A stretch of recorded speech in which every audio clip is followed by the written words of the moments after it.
Sebenarnya tanah yang bisa kita beli itu permukaannya saja atau sampai dasar bumi? Apakah bisa mengubah HGB menjadi HM? SAM? Karena SAM, karena info dari pegawai ATR BPN, kalau tanahnya dimiliki pemerintah nggak bisa. Gimana tuh? Tak akan Terganti semua kisah yang telah terukir.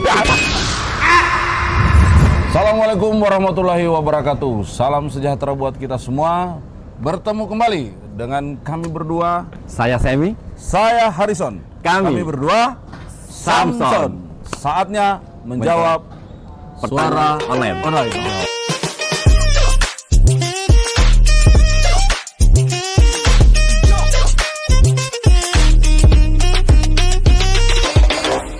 Kita berdoa aja, mudah-mudahan pertanyaan Bisa kita jawab. Bisa kita jawab. Kalau nggak bisa jawab, kita jadi PR. Saya punya sejarah buruk tuh. Kenapa? Kalau ada pertanyaan-pertanyaan begini suka nggak lulus. Ini pertanyaan pertama nih. Tak tek tok tak tek Oke, tok, ya. siap.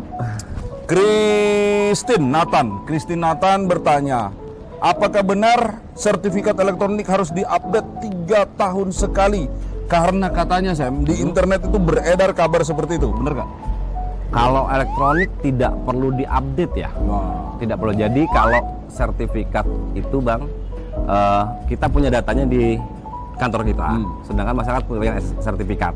Nah itu kalau pengupdateannya pada saat pemohon melakukan pemeliharaan data, misalnya sertifikatnya mau dialihkan, dijual belikan, atau mau ditanggungkan, nah itu baru datang ke kantor pertanahan, kita lakukan pencatatan datanya, nanti datanya otomatis terupdate. Jadi isu yang di internet menyatakan bahwa harus diupdate 3 tahun Tidak benar. Tidak benar sama sekali. So, Christine hoax di internet, tanyakan sama Samson.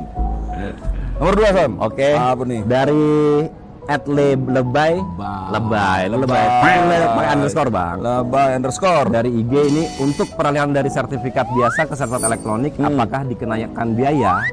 Kalau itu program BPN harusnya 100% free.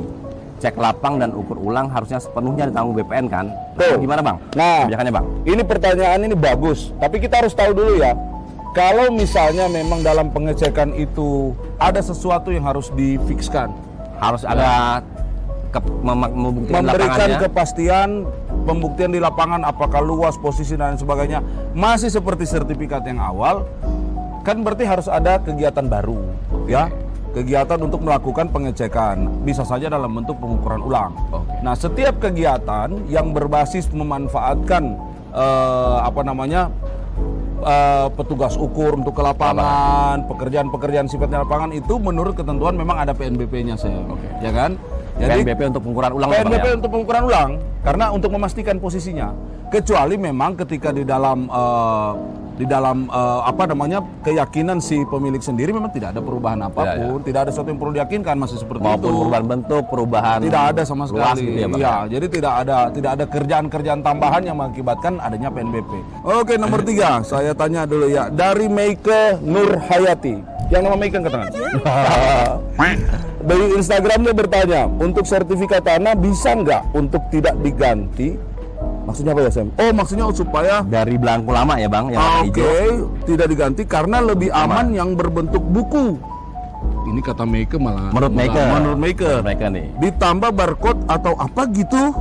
Jangan hanya selembar kertas, seperti tidak ada harganya jika selembar kertas seperti saat ini. Nah, ini jawabnya gimana nih Pak? Oke Bang, ini Mbak Meike ya, Mbak Meike Nur Hayati. Tega kamu Meike, jadi mikirin tuh sesam tuh. Sebenarnya gini, kita juga tidak seujuk-ujuk mau menggantikan format bentuk belangko sebenarnya Pak. Ya dari analog itu dari ya. yang biru ya, yang berwarna hijau, hijau menjadi dengan format yang sekarang yang warnanya agak coklat buat 1 lembar. Jadi memang tujuan kita adalah kita untuk memutakhirkan terkait data.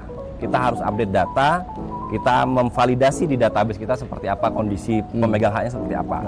Dan jangan khawatir kalau untuk masalah keamanan Bang, sertifikat elektronik saat ini itu jauh lebih aman daripada si buku belangko yang dalam bentuk belangko sertifikat dalam bentuk buku. Kenapa? Karena memang secara kualitas kertas kita itu kertas kita namakan security paper. Jadi ada kertas yang memiliki unsur keamanan yang kita bisa cek keaslian dan kebenarannya. Betul. Seperti itu. Ini Meike juga nanya nih, Mbok ya tetap aja buku Barcode. pakai barcode. Kan ada barcode-nya juga kan Ada. ya. Jadi di sertifikat elektronik itu di bagian belakangnya ada barcode untuk kita menunjukkan letak bidang tanahnya malah bang. Pakai aplikasi. Pakai aplikasi Sentuh Tanahku. Aplikasinya Sentuh Tanahku. Kalau belum di sini download, nih. download dulu. Download di sini kan? nih, ya.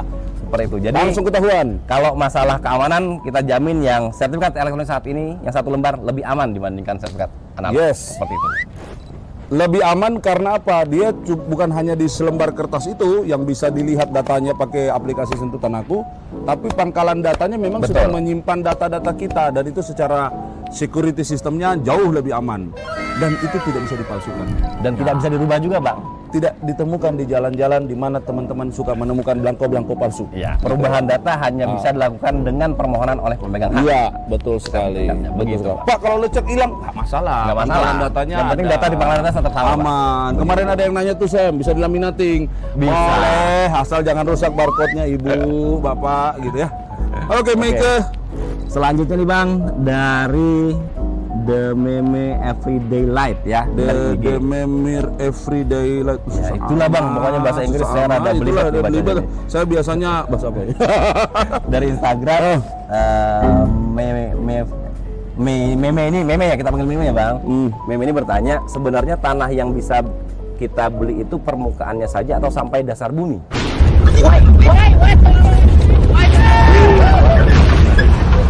Ada rencana nggak untuk ngatur ini? Setahu saya ya teman-teman harus tahu ya. Setahu saya memang kita itu sedang dalam proses untuk mengatur pendaftaran tanah atau pengaturan yang berkaitan dengan atas bumi dan bawah bumi. Betul. Ya, gimana? Ada ceritanya nggak?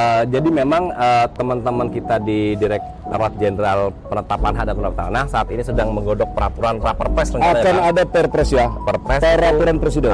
terkait dengan penetapan hak untuk RAT dan RBT. Jadi Oke. RAT itu ruang atas tanah, Ruang dan atas RBT tanah, itu ruang bawah tanah, Bang. Ruang bawah tanah. Nah, di mana memang nanti kita Ada ancar-ancar nggak? Ya, jadi gini Bang, untuk ruang bawah tanah kita ambil contoh ya Bang. Itu kita nanti mengenal ada kategorinya ada dangkal, ada dalam. Oke. Dangkal itu dia di range 0 sampai 30 meter dari 0 permukaan sampai tanah. 30 meter. Oke. Nah, Ya. lebih dari 30 meter itu dianggap Dalam. Nah, begitu. Oke. Dimana memang nantinya ruang atas bawah ruang tanah ini dapat dimanfaatkan oleh pemerintah untuk pemanfaatannya seperti apa? Oh, itu yang ruang dalam, Ruang atas dan ruang bawah. ruang atas dan ruang bawah. Betul, seperti itu. Oke. Sebenarnya ini juga nanti akan menjawab pertanyaan masalah subway nanti Bang. Kalau MRT kita sudah berjalan, di bawah itu bagaimana pengaturan haknya? Oh ya, jadi bukan saja membangun fasilitas dan lain sebagainya, tapi memastikan ruang-ruang itu Betul. yang memanfaatkan, yang bertanggung jawab siapa gitu ya. Betul, Bang. Kalau sekarang kan, kalau kan memberi hak itu kan ada konsekuensi sosialnya juga ya. Betul. Menjaga Ada segala aspek macam sosial, ya. Nah betul, ini kalau ada tidak kewajiban. punya pemegang haknya siapa dong? Bingung Betul. kan ya?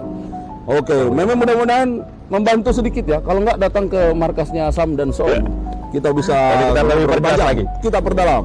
Malam Coba. Kak, Malam Kak, mau tanya untuk pengisian formulir balik nama sertifikat elektronik dari nama A ke B.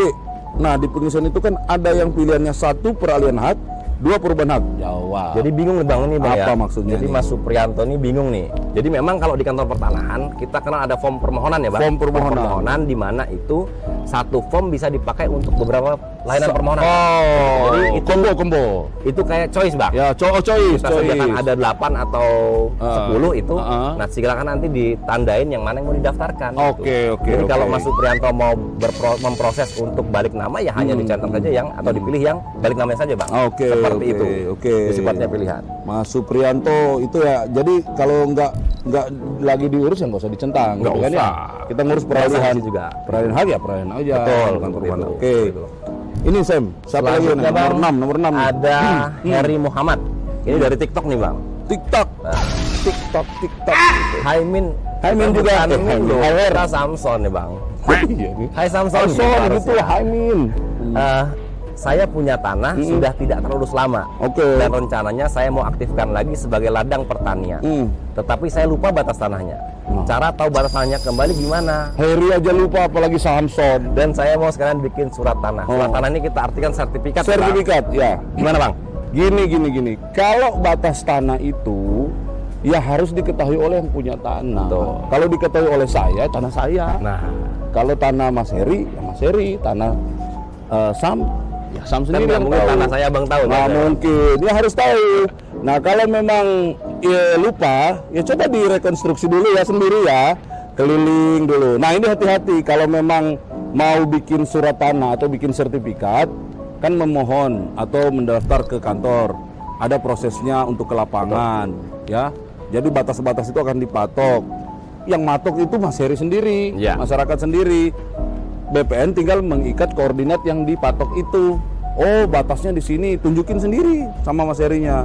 Nanti kemudian kalau memang mau diurus, batas-batas itu apa namanya, Sam? Yang harus ada persetujuan batas-batas itu? Kontradiktur delimitasi. Persetujuan batas bidang tanah. Ya, artinya batas-batas yang ditunjuk oleh Mas Heri itu Diketahui. betul-betul diketahui dan disetujui oleh para pemilik tanah yang berbatasan, gitu. Ini. Oke, selanjutnya Duster. Namanya Duster. Reka aja Bang ini Bang. Duster Reka dari TikTok bertanya, apakah ada sambungannya nih. Apakah memasang patok harus dengan pegawai BPN, Kak? Soalnya ada yang memasang patok hanya pihak rumah dan perangkat desa. Nah, gimana tuh? Kalau memasang patok tadi yang sudah Bang Harikson Ya, sempat dia dibahas ya. Siapa? Mas Heri. Kalau pasang patok itu boleh dilakukan oleh si yang punya tanah. Yes. Begitu. Yes. Tetapi pada saat dimohonkan pengukuran ke kantor pertanahan, Di daftar ya ini ya. petugas BPN datang ke kantor pertanahan, yang punya tanah nunjukin patoknya di sini Pak. Ini, di sini. Baru selanjutnya petugas BPN mengambil titik koordinatnya Bang. Oke, koordinat 4 koordinat nih. 4 koordinat. 4 koordinat. Tergantung bentuk tanahnya Bang. Oh iya bisa Ya, bisa banyak, bisa ya. Nah, jadi patok bisa dipasang oleh pemegang tanah, tapi pada saat akan berproses dimohonkan pengukuran, nah ini memang harus titik koordinatnya diambil oleh juru ukur kantor pertanahan atau BPN. Kemudian nanti harus ada dokumen kontradiktur delimitasi di gambar ukurnya Bang, yang harus ditandatangani oleh tetangga tanah yang berbatasan. Batas ya. Itu. Kecuali Persetujuan. bukan karena sedang didaftar ya. Ya. Saya ingin masang patok nih, kan tanah saya kan harus ada silakan, batasnya kan. itu. Ya sudah saya taruh gitu. Tapi pastikan itu benar. Betul. Jangan sampai ada Jangan ambil konflik. tanah dan tetangganya Sengketa begitu. batas lagi. Oke, Duster Reka, terima kasih sudah bertanya. Selanjutnya dari Firza Karunia 91. Hai Firza, ya. Dari YouTube ini Bang. YouTube. Apakah alas hak untuk penerapan tanah bisa menggunakan surat jual beli dari desa, ataukah harus menggunakan akte jual beli dari Suharso di Pemalang? Oh, ini Firza ini saudaranya Suharso striker, Firza Bank. Kita main bola. Ya. Gini. Ini aktanya tetap harus pakai akte jual beli ya. Aktanya di PPAT ya. Ya, PPAT notaris ya.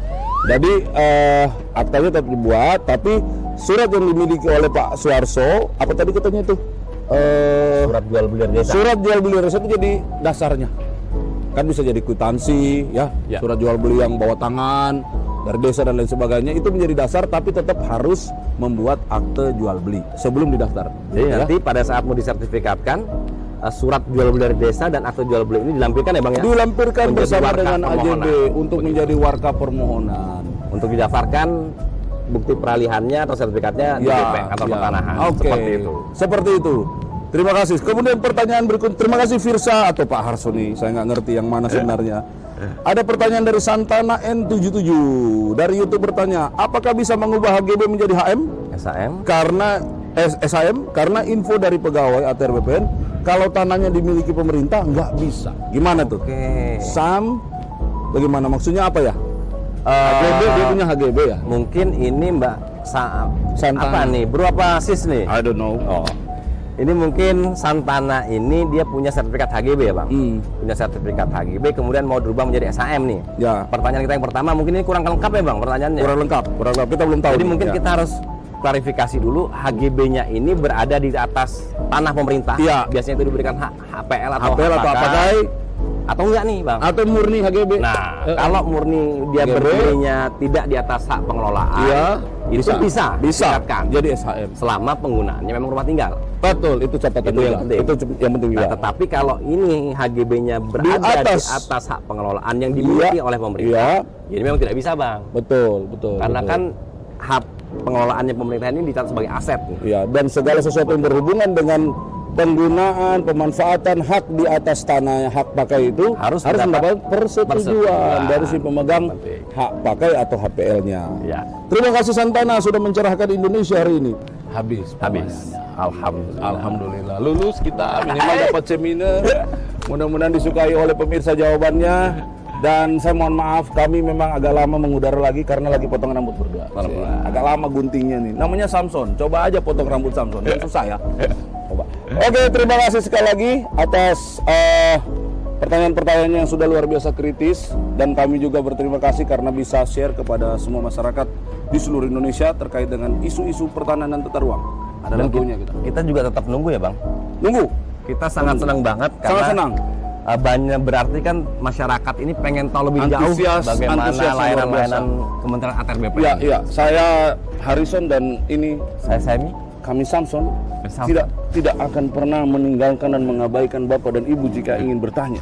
Hanya jadwal syutingnya tergantung mereka yang di belakang kamera itu. Ada lagu nih.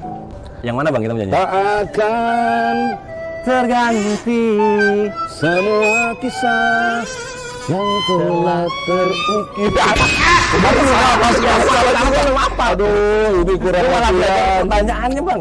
Iya benar, kita kebiasaan sih ya. Lebih banyak menghafal ini tapi lagu malah lupa. Oke, Siap.